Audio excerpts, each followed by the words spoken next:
আসসালামু আলাইকুম। বলটো কাকা কি করতেছ? এই যে জলপাই গাছের কলম, এই জলপাই ছোট গাছ হচ্ছে কলম করলাম। আমার এটা কুড়ি দিতেছি। আচ্ছা কদিন পরে জলপাই ভাঙিয়ে করে দেবো গা। এটা যে বানতাছি, বান দিতেছি। এটা কি কলমের গাছ? কলমে গাছ জলফই? জলপাই। কতদিন হয়েছে এই গাছ? এই থেকে বছর কলম করলাম, জলপাই।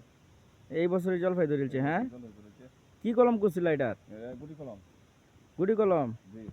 ও, তার মানে এটা গুড়ির থেকে কোনো কুশি উঠলেও সমস্যা নাই? সমস্যা নাই।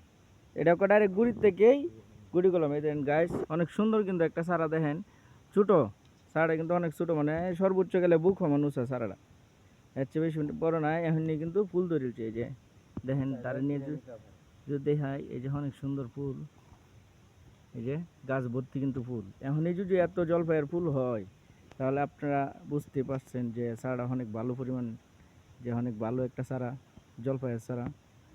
এই যে আমাদের ফুলটা, এইখান থেকে কি কেউ চাইলে চারা নিতে পারবো? নিতে পারবো।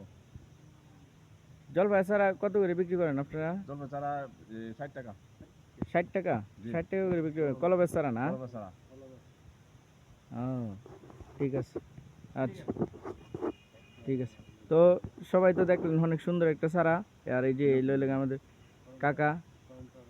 তো চলেন আজকে এই পর্যন্তই, পরবর্তীতে আবার আমাদের সাথে থাকবেন, পাশে থাকবেন।